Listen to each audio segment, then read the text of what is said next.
नमस्कार आचार्य जी।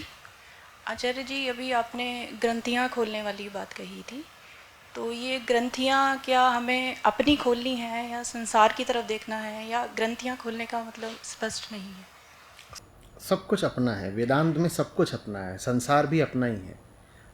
संसार हमारा संसार है, संसार हमसे पृथक कोई अस्तित्व रखता नहीं।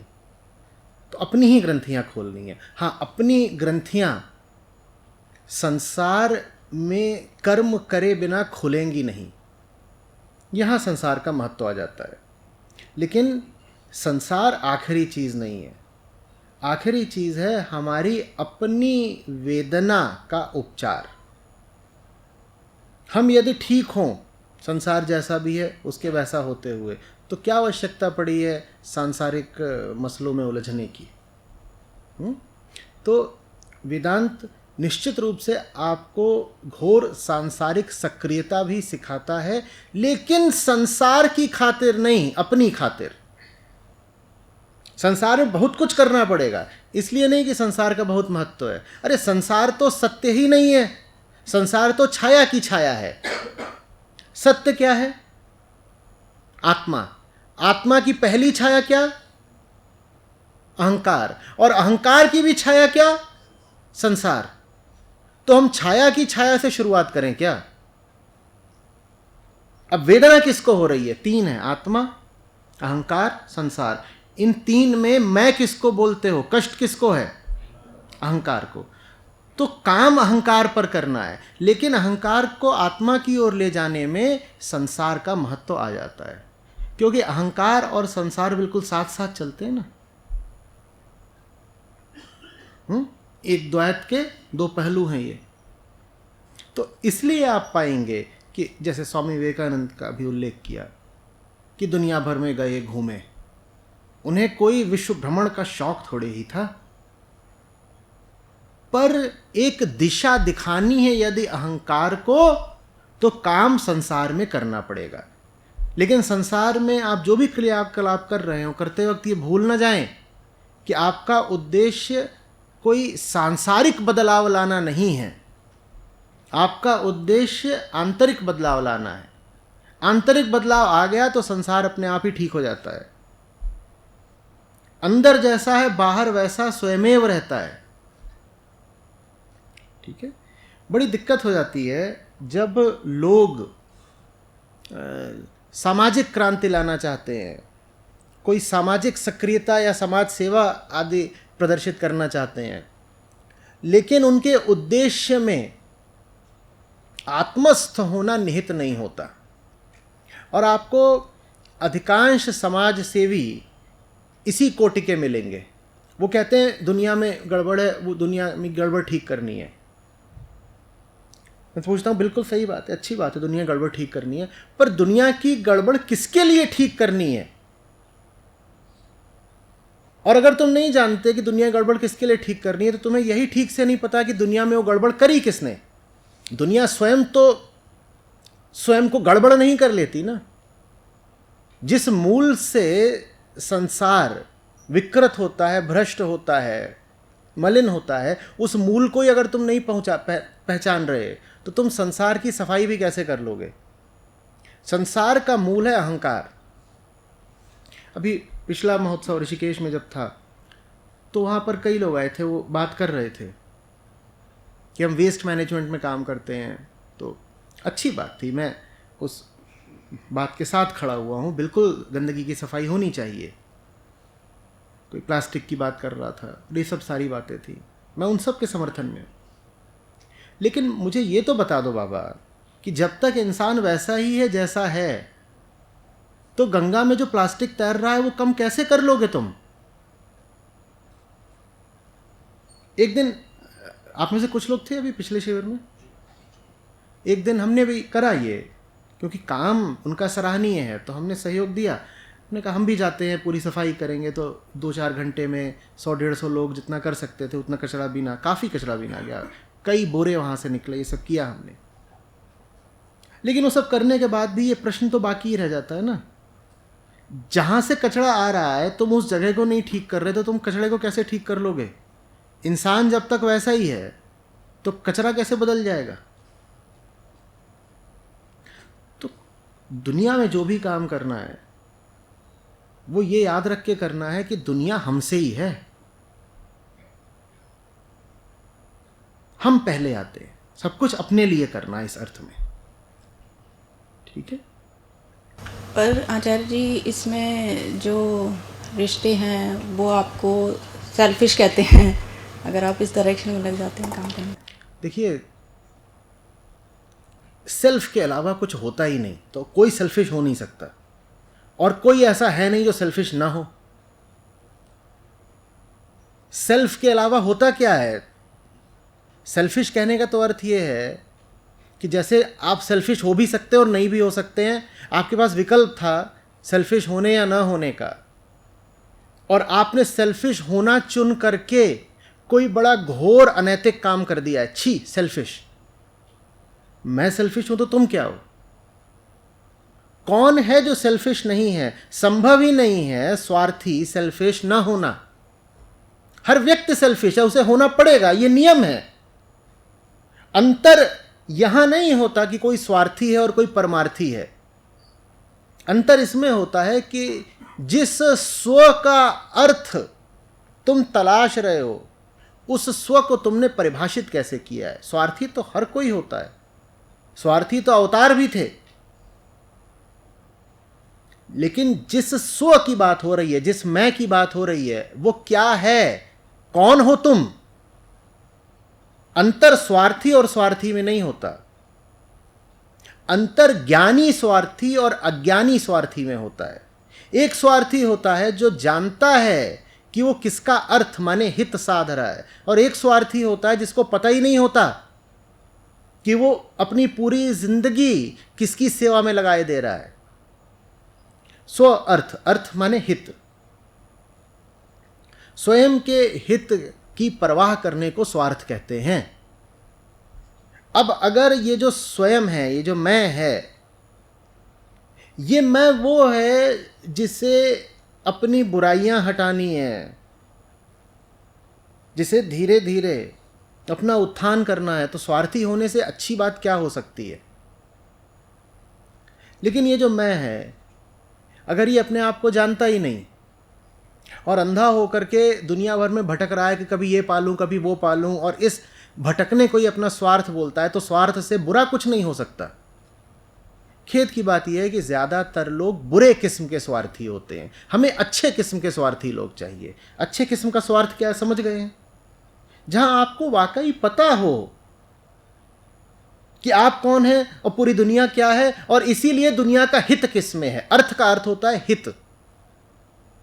हिंदी में अर्थ माने होता है मीनिंग, मतलब, और संस्कृत में अर्थ का अर्थ होता है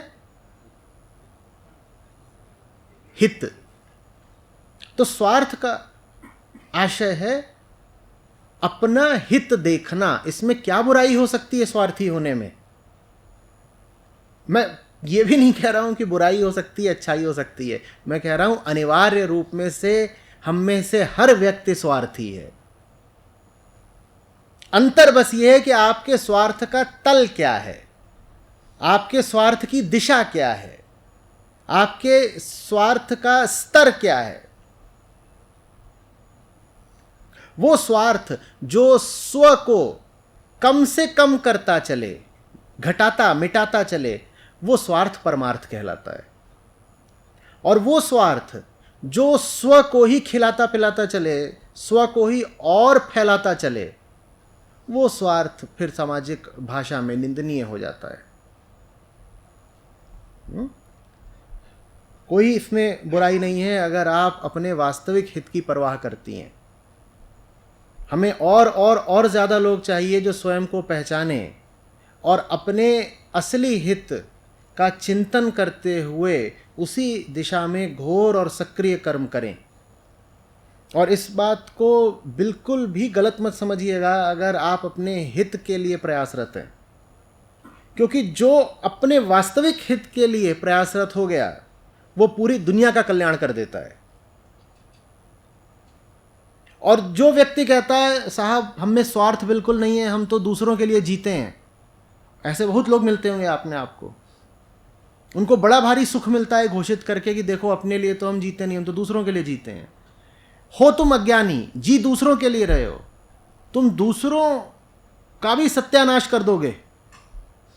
मैं इनकार नहीं कर रहा कि ऐसे लोग होते हैं जो परोपकार की भावना से बड़े प्रेरित होते हैं। वो कहते हैं देखो मैं अपने लिए कुछ नहीं करता, मैं सबसे बाद में खाता हूँ, मैं सबसे बाद में कपड़े पहनता हूँ, मेरा तो जीवन ही दूसरों के लिए रहा है आज तक। आपको मिलेंगे ऐसे लोग जिन्होंने अपनी 80 साल की ज़िंदगी दूसरों के लिए ही जी, और साथ ही साथ आपको वो लोग भी मिलेंगे जिनके लिए इन्होंने अपनी ज़िंदगी जी, और आपको समझ में नहीं आएगा कि यदि इन लोगों के लिए किसी ने अपनी ज़िंदगी कुर्बान करी है तो भी इन लोगों की हालत इतनी ख़राब क्यों है। आपको ऐसे माँ बाप मिल सकते हैं जो बोले हमने तो कुछ करा ही नहीं अपनी ज़िंदगी में, अपने लिए कुछ भी नहीं, न घूमे न फिरे, कोई मौज मज़ा नहीं, सब कुछ हमने अपने बच्चों के लिए करा। और आपको लगा कितने ये आदरणीय लोग हैं, अभी कहिए तो भजन गाते हैं, स्तुति करते हैं, क्या करें आपके लिए। और बिल्कुल झूठ भी नहीं बोल रहे, बिल्कुल ठीक बोल रहे हैं। उन्होंने अपनी पूरी ज़िंदगी अपने बच्चों के लिए जी है, ये तो भली बात हुई। अब ज़रा उनके बच्चों को देखें, और बच्चों की हालत ऐसे जैसे 1945 का हिरोशिमा। समझ में ही नहीं आ रहा कि इन पे इतना घातक हमला किया किसने है। अब ये दोनों बातें एक साथ समझ में नहीं आ रही। एक और तो माँ बाप है जिन्होंने सही में कुर्बानी दी है उन बच्चों के लिए, और दूसरी ओर ये बच्चे हैं युद्ध के मैदान जैसे। ऐसा कैसे हो गया? ऐसा होता है आत्मज्ञान के अभाव में। जब आप जानते ही नहीं कि स्व माने क्या, मैं माने क्या, तो फिर आप ये भी नहीं जानते कि दूसरा माने क्या। जब आप अपना अर्थ माने अपना हित किस में है ये नहीं जानते, तो फिर आप ये भी नहीं जानते कि दूसरे का हित किस में है, तो फिर आप अपने बच्चे का हित नहीं जानते। तो आप अपने बच्चे के लिए फिर बहुत अच्छा काम भी करना चाहते हो, पर बच्चा उसमें बर्बाद हो जाता है, एकदम ध्वस्त। तो ऐसे परोपकार से बहुत बचना है। स्वार्थ बहुत उत्तम चीज है, अज्ञानी परोपकारी होना बड़ी घातक बात है, और ज्ञानी स्वार्थी हमें बहुत ज्यादा चाहिए। हम इस वक्त तलाश में हैं, हम तड़प रहे हैं कि हमें ऐसे स्वार्थी मिलें जिनमें कुछ ज्ञान हो। नहीं तो हमारी हालत यह है कि हम सब कह तो ये रहे हैं कि हम बड़े स्वार्थी हैं, लेकिन साथ ही साथ हम बढ़ रहे हैं आत्मविनाश की ओर। ये कौन सा स्वार्थ है? स्वार्थ का तो मतलब ये है ना अपने लिए कुछ अच्छा करोगे। अगर तुम वाकई स्वार्थी होते तो अपने विनाश की ओर कैसे बढ़ रहे होते? अगर तुम वाकई स्वार्थी होते तो आज दुनिया की, बल्कि आपके घर की और आपकी वो हालत कैसे हो सकती थी जो है। जब आप कहते हो कोई स्वार्थी है, तो भीतर तो खाका यही खींचता है ना कि वो स्वार्थी है तो मजे कर रहा होगा। सब स्वार्थी हैं तो मजे क्यों नहीं कर रहे? मुझे तो कोई दिख ही नहीं रहा मजे करता हुआ, जिसको देखो उसका मुंह लटका हुआ है। स्वार्थी सभी हैं। तो ये कौन सा स्वार्थ है जिसमें आपको पीड़ा ही पीड़ा मिल रही है? बताइए। अगर आप वाकई स्वार्थी होते तो कुछ थोड़ा बहुत रस भी मिला होता। कहाँ है वो रस? तो बात स्वार्थ या निस्वार्थ की नहीं है, बात ज्ञान और अज्ञान की है। ज्ञान में जो भी किया जाए शुभ होता है, और अज्ञान में आप कर लो बड़े से बड़ा परोपकार, आपने जान ले ली सामने वाले की, आपके परोपकार ने कहीं का नहीं छोड़ा उसको।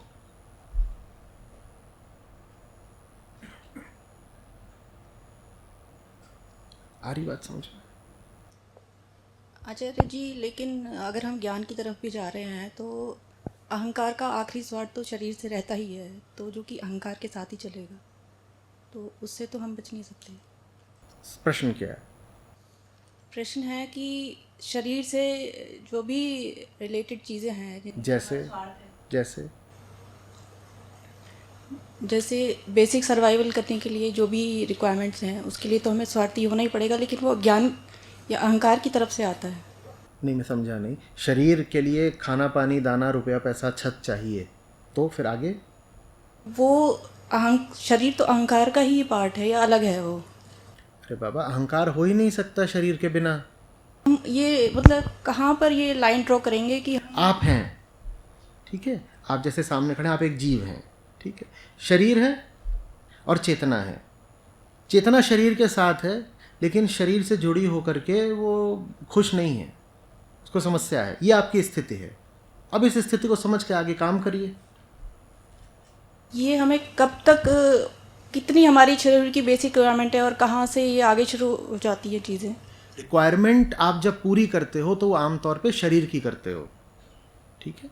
रिक्वायरमेंट आपको पूरी उसकी करनी है जो परेशान रहती है भीतर, शरीर नहीं परेशान रहता। आपको कितनी भी परेशानी हो, आप जब सो जाते हैं तो आपकी परेशानी को क्या होता है? आप बहुत परेशान है, सर दर्द हो गया, इतने परेशान है, आप सो जाते हैं, क्या होता है परेशानी का? क्या होता है? नहीं रहती थोड़ी देर को। जब आप सो जाते हैं तो क्या हाथ पांव बदल गए, आंखें बदल गई, खाल का रंग बदल गया? क्या बदला? किडनी बदल गई? क्या बदला? क्या बदल गया? चेतना बदल गई ना। तो माने परेशान कौन था? चेतना परेशान थी। तो जब आप कहती हैं कि मुझे अपनी खुशहाली के लिए काम करना है, बेहतरी के लिए, तो किसकी बेहतरी के लिए काम करना है? चेतना की, क्योंकि परेशानी उसी को है तो बेहतरी उसी को चाहिए, समझ रहे? तो इस हिसाब से जीवन के सारे निर्णय लेने होते हैं कि मुझे जो मांगे पूरी करनी है, शरीर की कम और चेतना की ज़्यादा पूरी करनी है। हमें नहीं समझ में आती बात। हमको लगता है हम देह ही हैं। हमें क्यों लगता है हम देह हैं? क्योंकि देह दिखती है, ये आँख है, ये चेतना को तो देख नहीं पाती ना। और चूंकि हम बिल्कुल भौतिक लोग हैं, पदार्थवादी, मटेरियलिस्टिक, तो हमें लगता है जो कुछ हमें दिखता है वही है। ये पदार्थवादिता हम सिर्फ बाह्य जगत पर लागू नहीं करते, अपने ऊपर भी लागू कर देते हैं। जैसे हम कहते हैं बाहर की ये दिख रहा है तो है, जो नहीं दिख रहा वो नहीं है। इसी तरीके से जब हम अपने आप को देखते हैं तो हम कहते हैं ये दिख रहा है तो है, घुटना है, घुटना है, चेतना नहीं है। चेतना दिख रही है क्या? चेतना नहीं है। तो हमने अपने आप को भी क्या परिभाषित कर लिया? हम क्या हैं? हम घुटने हैं। ये सब घुटने, हम घुटने हैं। क्यों? घुटना आंख से दिखता है, चेतना दिखती नहीं, तो हम चेतना थोड़ी हैं। जबकि परेशान घुटना होता ही नहीं, घुटने में चोट भी लग जाए तो परेशान चेतना होती है। अगर आप चेतना है तो आपको अपना जीवन, समय, श्रम किसकी ओर लगाना चाहिए? किसकी भलाई, किसकी बेहतरी के लिए? चेतना की। आपने अभी बात की कि कमाना पड़ता है और ये सब। आप कमाने जाते हो तो आपको जो कमाने का जरिया है वो भी किस तरह से चुनना है कि चेतना के अनुकूल हो। कोई ऐसी कमाई करूं, ऐसे स्रोत से, ऐसी जगह पर कि मन गंदा ना हो। कमाने के बाद जो आपको खर्चा करना है वो खर्चा भी आपको किसके ऊपर करना है? किसकी बेहतरी के लिए? गाल चमकाने के लिए या चेतना चमकाने के लिए? लेकिन आप गिन लीजिए कि आप कितना खर्चा गाल चमकाने पर करते हो और कितना खर्चा चेतना चमकाने पर करते हो। अभी कोई आके आपको बोल दे फलानी चीज ले लो, ये शरीर के काम आएगी। और शरीर के काम माने रोजमर्रा की सारी चीजें, चाहे वो घर हो, चाहे गाड़ी हो, चाहे बिस्तर की चादर हो, हाथ की घड़ी हो, कुछ भी। हमें लगता है ठीक, ये बात बढ़िया चलेगा। जबकि आपके परेशानी में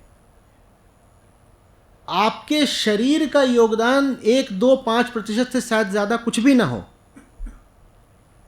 देखिए, यहां अभी हम उन लोगों से बात नहीं कर रहे हैं जिनके पास 2 जून की रोटी नहीं होती पेट भर, उनकी बात नहीं कर रहे हैं। वहां हम मान सकते हैं कि उनकी चेतना पर तो पेट ही छाया रहता है। अगर खाने को रोटी ही नहीं है तो चेतना में भी पेट ही पेट चल रहा होगा।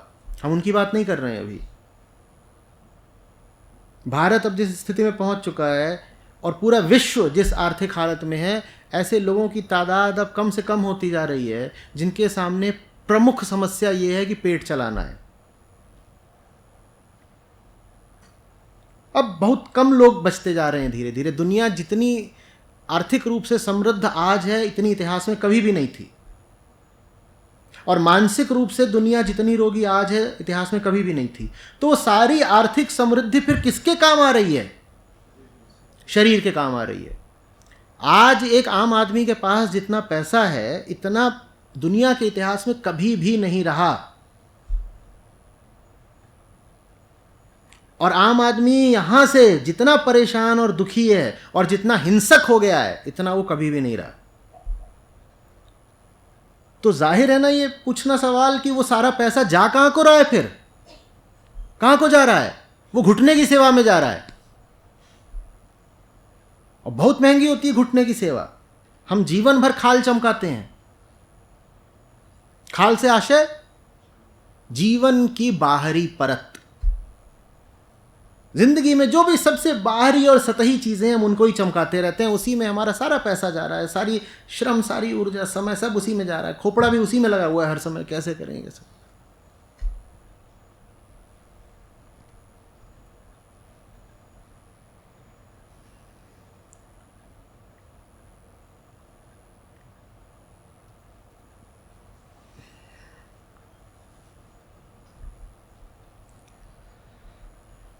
हमारे पास अब ये आप किताबें देख रहे हैं, घर घर उपनिषद यहाँ पर वो रखा हुआ है, यही आप लोगों को प्रेषित भी किया जा रहा है। इस महोत्सव में भी यही आपके पास आएगा। तो इसमें हमने सुविधा दे रखी है, खुली घोषणा है कि जिन भी लोगों के पास घर घर उपनिषद भरी नहीं, हमारी जितनी भी किताबें हैं और जितने भी कोर्सेज हैं, जिन भी लोगों के पास इनको क्रय करने के, खरीदने के पैसे ना हों, वो हमें एक ईमेल लिख दें। और ये नियम है कि अगर ईमेल आ गई है तो कोई सवाल पूछे बिना आपके लिए उसको मुफ्त उपलब्ध करा दिया जाएगा। बड़ा मज़ा आता है, कई बार खूब हंसते हैं। ईमेल आती है, मैं गरीब हूँ, ये है, वो है, ऐसा है, वैसा है, कृपया मेरे लिए खोल दिया जाए। उसके नीचे लिखा रहता है सेंड फ्रॉम आईफोन। भाई हटा तो देता फुटर।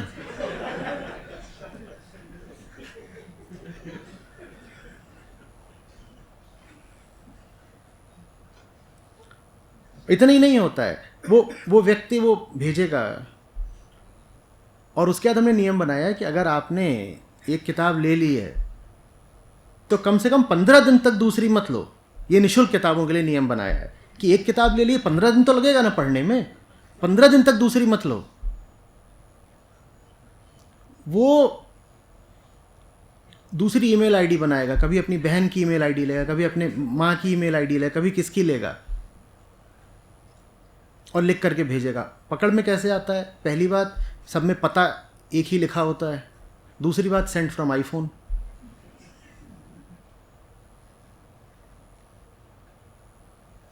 जब आप ये समझ जाते हो कि आप चेतना हो, तो फिर आप ये नहीं करते कि चेतना को उठाने वाले जो काम हैं उनके लिए आपके पास 200 रुपया भी नहीं निकला, और बाकी सब फूहड़ कामों के लिए आपके पास लाखों थे, करोड़ों थे।